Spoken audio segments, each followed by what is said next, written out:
नमस्कार। आज एक छोटा सा किस्सा फिर अरविंद केजरीवाल का आप लोगों को सुना देता हूं। आप लोगों को पता नहीं सुनने में कितना मजा आता है, मुझे सुनाने में बहुत आनंद आता है।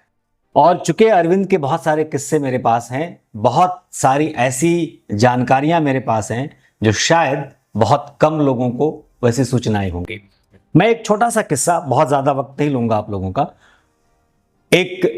जब वो आंदोलन का दौर था, आंदोलन चल रहा था, और ये मैं इसलिए कह रहा हूं कि अभी जब वो अरविंद केजरीवाल जेल में हैं तो उनकी पत्नी के हिसाब से उनकी आत्मा बाहर है, तो वो आत्मा भटक रही होगी। तो भटकते हुए आत्मा को किससे सुनाना जरूरी है। तो और अलग अलग प्रोपेगेंडा, तो चूंकि ये प्रोपेगेंडा के लोग रहे हैं, शुरू से रहे हैं। तब जब अरविंद आंदोलन के दौर में थे, पार्टी के गठन की तैयारियां अंदर अंदर चल रही थी, लेकिन गठन हुआ नहीं था। उस समय पत्रकारों का एक बड़ा समूह, चूंकि उस समय पत्रकारों के एक, या बुद्धिजीवी जो कह लीजिए आप, उन सबको लगता था कि ये एक ऐसा संगठन है अन्ना हजारे के नेतृत्व में कि इस संगठन के जरिए देश बदलेगा। करप्शन के आरोप उस समय, उस वक्त यूपीए 2 की सरकार पर लगातार लग रहे थे, मंत्री जेल जा रहे थे। तो ये वो दौर था कि लगता था कि एक ऐसा संगठन आया है जो ये कहता है कि मुझे चुनावी राजनीति नहीं करनी है, हम देश की सफाई चाहते हैं। और जन लोकपाल की बात हो रही थी कि एक ऐसा सिस्टम बनाया जाए, एक ऐसा सिस्टम खड़ा किया जाए जिसके अंदर पटवारी से पंत प्रधान तक, जो अन्ना हजारे हमेशा कहते थे कि नीचे से लेकर के ऊपर तक हर कोई उसके दायरे में आएगा, उसकी जांच होगी। तो उसमें इस परिस्थिति पर हमेशा चर्चा होती थी। अरविंद, चूंकि हम लोग धीरे धीरे समझने लगे थे कि अरविंद की मंशा कुछ और है, अरविंद राजनीति करना चाहते हैं, चुनावी राजनीति करना चाहते हैं, और वो सारे वो कुकर्म करेंगे जो भारतीय राजनीति में पहले भी होते रहे हैं। अरविंद ने क्या हुआ कि एक दिन कुछ पत्रकारों की बैठक में कुछ बातें कही, और कुछ गंभीर बातें कही कि उनकी योजना क्या है, कि वो किस तरीके से आगे पार्टी का फॉर्मेशन करेंगे या आगे पार्टी के बारे में सोच रहे हैं। अन्ना नहीं चाहते थे कि पार्टी कोई बने, लेकिन वो चाहते थे कि एक पार्टी का फॉर्मेशन हो। तो क्या प्लान है उनके मन में, ये 4-5 लोगों की बंद कमरे में एक मीटिंग के दौरान अरविंद ने ये बात कही। उस समय एक बड़े चैनल, देश के सबसे बड़े चैनल में से एक में काम करने वाले बहुत बड़े पत्रकार पुण्य प्रसून वाजपेयी भी उस बैठक में बैठे थे, और उन्होंने वो बातें सुनी। उसके बाद वो ब्लॉग्स लिखते थे, रेगुलर उनका ब्लॉग छपता था।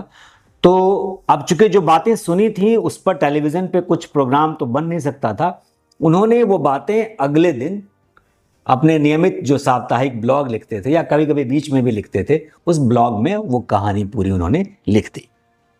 ब्लॉग छप गया। अब ब्लॉग छपते ही उन्होंने, अब अरविंद के कुछ भेद खुल गए, चूंकि प्रसून के ब्लॉग लोग पढ़ते थे। अब ब्लॉग में जैसे ही वो बात उन्होंने लिखी, वो बात सामने आई, एकदम पागल होकर अरविंद तो एकदम आपे से बाहर हो गए, और फिर कुमार विश्वास के घर पर पहुंचे। संयोग ऐसा था कि मैं अपने दफ्तर से निकलकर शाम की चाय के लिए, हमारी और कुमार की उन दिनों बैठक होती थी, तो मैं कुमार के घर पे ही बैठा हुआ था।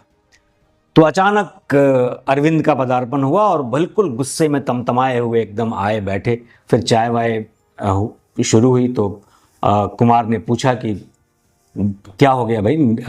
चूंकि पार्टी के अंदर लोग उनको अरविंद तो कहते ही थे, लेकिन नेता भी कहते थे, तो अरे नेता क्या हो गया, आप क्यों गुस्से में हैं, इस तरीके से कुछ कुमार विश्वास ने उनसे पूछा। उन्होंने कहा कि बताइए, ये अंदर की बात थी और प्रसून जी ने लिख दिया, और ये बात तो अब लीक हो गई। और मैंने प्रसून जी को फ़ोन किया तो उन्होंने कहा कि आप नेता हैं, आपका काम है बताना, मैं तो पत्रकार ये धर्म निभा रहा हूँ, बतौर पत्रकार मुझे एक सूचना मिली, एक जानकारी मिली, मैंने वो लिख दी। तो अच्छा, बतौर पत्रकार मैं भी वहाँ बैठा था। तो अब ये किस्सा हम लोग सुन रहे थे। तो अरविंद ने कुमार की ओर इशारा करके कहा कि मेरे बारे में, कि ये बतौर पत्रकार बैठे हैं या बतौर तुम्हारे मित्र बैठे हैं, ये तुम तय करो, क्योंकि नहीं तो फिर ये खबर भी बाहर चली जाएगी जो हम लोग आपस में बात कर रहे हैं। हालांकि वो बात मैंने कहीं लिखी नहीं, क्योंकि उस दिन मैं वाकई बतौर मित्र कुमार के पास बैठा था, तो मैंने वो बातें कहीं कही नहीं, वो उसका जिक्र मैंने नहीं किया। बाद में मैंने जब अरविंद केजरीवाल के झूठों को उजागर किया, जब उनके चेहरे को उजागर किया हमने, तो फिर उसके बाद हमने जब रामलीला मैदान किताब लिखी तो उसमें मैंने इसका जिक्र थोड़ा सा हल्के शब्दों में किया है। थोड़ा विस्तार से आज आप लोगों को पूरा इंसिडेंट बता रहा हूं मैं। तो अब क्या है कि अरविंद की सोच, यानी उस वक्त से ही एक ऐसी राजनीतिक सोच थी कि देश पर कैसे काबिज होना है। तो देश पे काबिज होने के लिए अरविंद ने सबसे पहले दिल्ली प्रदेश को भाई वो तो दिल्ली के थे नहीं ना। अगर मान लीजिए कि मैं अगर कोई राजनीतिक क्षेत्र में जाऊं तो मैं कोशिश करूंगा कि मैं अपनी राजनीति बिहार से करूं, या कोई जिस प्रदेश का होता है उस प्रदेश से करे। उसके बाद वो धीरे धीरे जब चेहरा बनता है तो फिर किसी राज्य में उसकी राजनीति करता है। लेकिन अरविंद ने एक तरीके से दिल्ली को चुना, तो उसकी वजह जो भी कोर टीम के लोग थे, कोई दिल्ली का रहने वाला तो नहीं था, किसी का दिल्ली का बैकग्राउंड नहीं था, लेकिन दिल्ली को चुना इसलिए कि दिल्ली केंद्र की राजधानी है, देश की राजधानी है, दिल्ली एक सेंटर पॉइंट है। तो वहां से पूरे देश में एक मैसेज जाएगा कि जब दिल्ली पे काबिज हो सकते हैं तो हम कहीं भी काबिज हो सकते हैं। तो राजनीति में इस तरीके की सोच अरविंद की रही होगी। अब चूंकि आत्मा भटक रही है तो ये सारे किस्से भी उनके भटकेंगे और ये सारी जानकारियां भी धीरे धीरे आप लोगों के पास आते रहेंगी। नमस्कार।